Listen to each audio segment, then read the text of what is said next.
సరే ఇక AP politics విషయానికొచ్చేసరికి రీసెంట్‌గా అంటే 'ఆంధ్రజ్యోతి'లో కథనాలన్నీ కూడా తెలుగుదేశం పార్టీకి నెగెటివ్‌గా వస్తున్నాయి సార్. అంటే అనగాని సత్యప్రసాద్ గారి గురించి ఒక డార్లింగ్ మంత్రి అని చెప్పేసి ఒక పెద్ద ఆర్టికలే పబ్లిష్ అయిపోయింది. ఆ తర్వాత ఆర్‌కే గారి కొత్త పలుకు కూడా చంద్రబాబు నాయుడు గారికి సలహాలిస్తున్నట్టు, ఆయన్ని విమర్శిస్తున్నట్టు కూడా ఉన్నాయి. ఎందుకు ఈ విధంగా కథనాలొస్తున్నాయని చెప్పేసి ఇప్పుడు ఏపీ రాష్ట్ర వ్యాప్తంగా కూడా ఒక చర్చ అయితే జరుగుతుంది సార్. మరి దీనికి కారణం ఏమై ఉంటుంది సార్? కాదు. నేను గూడా ఆ ఆర్టికల్స్ చదువుతాను సండే. హ్మ్. కానీ అయి సలహా ఇచ్చినట్టు కిందకే లెక్కకు తీసుకోవాలి గానీ, హ్మ్. ఆయన విమర్శ చేసినాడని గాదు. అందులో విమర్శ చేయడానికేముంది? ఇటు చేస్తే బాగుండదు. ఇటు ఇటు చేసుకుంటే బాగుంటది అని సలహా కింద తీసుకోవాల్సిందే గానీ, హ్మ్. దాన్ని విమర్శగా తీసుకునేదానికి లేదు అంట. ఓకే. ఎందుకంటే అప్పుడు తెలుగుదేశం పార్టీ కార్యకర్తల మీద కేసులు గానీ, ఎక్కువ హరాస్మెంట్ గానీ జరిగింది. ఓకే. ఇప్పుడు వా వా వీరి సమస్యల గురించి వారు చేసినంత గట్టిగా చేయడం లేదు, సమర్థవంతంగా చేయటం లేదు అనేది ఒక ఆరోపణ. హ్మ్. అంటే అవి కేసులు ఆయన కొంచెము 14 సంవత్సరాలు చీఫ్ మినిస్టర్‌గా ఉన్నాడు. వ మళ్ళా చీఫ్ మినిస్టర్ అయినాడు. అయినప్పుడు ఆచితూచి అడుగులేస్తాడు గదా! హ్మ్. విచక్షణ చేసి చేస్తాడు. అందువల్ల అది కొంచెం స్లో అయినప్పుడు పార్టీ కార్యకర్తల్లో కొంచెం నైరాశ్యం ఉంటది. ఓకే. ఆ నైరాశ్యాన్ని వేలెత్తి చూపించి కొంచెం తొందరగా చర్యలు తీసుకోండి అని సలహా మాదిరి తీసుకోవాల్సింది. విమర్శ మాదిరి తీసుకునే దానికి లేదు. ఓకే. అంటే ఆయన చంద్రబాబు గారి నీడలో లోకేష్ గారు ఎదగలేకపోతున్నారు అని జెప్పేసి కూడా మెన్షన్ చేసేసారు. మరి ఈ అంశాన్ని అంటే నిజంగా లోకేష్ గారు ఇప్పటి వరకు కూడా పెద్ద యాక్టివ్‌గా మనకు కనిపించలేదు సార్. అంటే మీడియా ముందు గానివ్వండి, లేకుంటే పవన్ కళ్యాణ్ గారు, చంద్రబాబు నాయుడు గారు ఒక రేంజ్‌లో దూసుకుపోవడం మనం చూస్తున్నాం. పెద్ద ప్రస్తావన లోకేష్ గారికి రాకపోవడం. అంటే ఈ విషయంలో ఆర్‌కే గారు ఏదైతే కొత్త పలుకులు రాసుకొచ్చారో అది నిజమే అనుకోవచ్చా సార్? చంద్రబాబు గారి నీడలో లోకేష్ గారు ఎదగలేకపోతున్నారు. మీరే విధంగా చూస్తారు సార్? ప్రతిది ఆయన చీఫ్ మినిస్టరు, ఈయన హ్మ్. మంత్రి. అవును. కానీ చాలామంది ఆయనైతే ప్రోత్సహిస్తున్నారు. హ్మ్.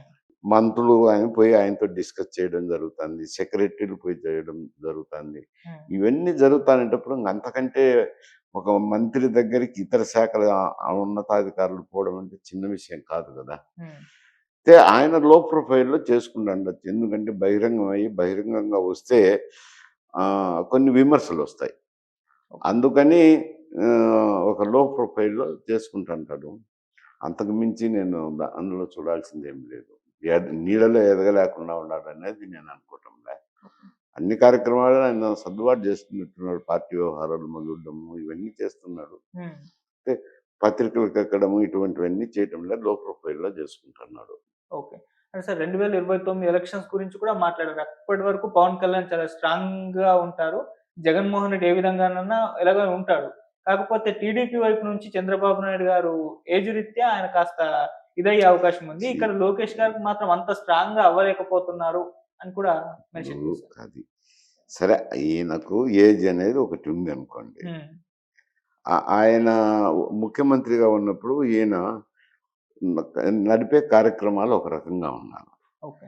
అక్కడ ఈయన వచ్చేసరికి జనసేన నాయకుడు పవన్ కళ్యాణ్ గారు వచ్చేసరికి ఆయనే నాయకుడు, ఆయనే ప్రెసిడెంట్ అన్నీ ఆయనే కాబట్టి హ్మ్. అది వేరు సమస్య. ఇక్కడ జగన్మోహన్ రెడ్డి గారు ఆ పార్టీకి అన్నీ తానే ఇంకెవరు లేరు గదా! అవును. వీళ్ళది వేరు సమస్య, అక్కడ వేరు సమస్య అంట. హ్మ్. దాని అది వేరిద్ది సలహా ఇంగా కొంచెం చురుగ్గా పనిచేయాలనేది చెప్పినారులే అంతకంటే మించి ఏం జరుగుతది. ఓకే. అండ్ పవన్ కళ్యాణ్ గారు కూడా కొద్దిగా పొగిడారు సార్. అంటే పవన్ కళ్యాణ్‌తో ఈ జనసేనతో పొత్తు ఎప్పటికి నెక్స్ట్ వచ్చే ఎలక్షన్స్ నాటికి కూడా ఉండాలి. కూటమి పోటీ చేయాలి. అప్పుడే ఎదుర్కోగలం జగన్మోహన్ రెడ్డి గారిని కూడా. అది వాస్తవమే గదా! హ్మ్. లాస్ట్ టైమ్ గూడా హ్మ్. ఒక్క తెలుగుదేశం పార్టీ అయింటే కొద్ది ఇబ్బందికర పరిస్థితులున్నాయి. ఓకే. జనసేన కలిసిన తర్వాతనే ఒక ఊపొచ్చింది. హ్మ్. ఇప్పుడైనా గానీ జనసేన, తెలుగుదేశం పార్టీ కలిసుంటేనే బలమైన కూటమిగా ఉంటుంది హ్మ్. జగన్‌కు. అది చెప్పిన విషయాల్లో ఏదైనా తప్పేం లేదు అందులో. ఓకే. కలిసుంటే బాగుంటది అని చెప్పినాడు. కలిసుంటేనే బాగుంటది ఆ కూటమి. ఓకే. లేకపోతే విడిపోయినారంటే జగన్‌కు సులభం అయితది గదా! హ్మ్. కూటమి ఓట్లు చీలిపోతాయి గదా! అప్పుడు జగన్‌కు సులభం అయితది గదా! ఓకే. అని అది సలహా చెప్పినాడు. ఓకే. కానీ ఏదో ఒక రోజు అంటే పవన్ కళ్యాణ్ గారు కూడా సీఎం అవ్వాలన్న ఆశ ఆయనకు కూడా ఉంటుంది కాబట్టి, సో ఏదో రోజు విడిపోక తప్పదు. అండ్ ఫైటింగ్ అప్పుడు లోకేష్ గారికి, పవన్ కళ్యాణ్ గారికి, జగన్ గారికి ఉంటుంది అనుకోవచ్చా సార్? ఆ! అది ఎప్పుడో 4 సంవత్సరాల తర్వాత మాట. ఇప్పటి నుంచి ఎవరు చీఫ్ మినిస్టర్ ఎవరనే దానికి ఇప్పుడు కూటమిలో చూస్తే తెలుగుదేశం పార్టీకి అత్యధిక సీట్లున్నాయి. హ్మ్. జనసేనకున్నది 20 సీట్లున్నాయి. ఇప్పుడు ఆశలు పెట్టుకున్నా అది నెరవేరే కార్యక్రమం కాదు. హ్మ్. అందులో చంద్రబాబు నాయుడు ముఖ్యమంత్రిగా ఉన్నారు. ఎప్పుడో 29లో జరిగే సంఘటనలు ఇప్పటి నుంచి ఊహించడం అనేది ఎవరు చెప్తారు దాంట్లో ఊహించిన విషయాలకంతకు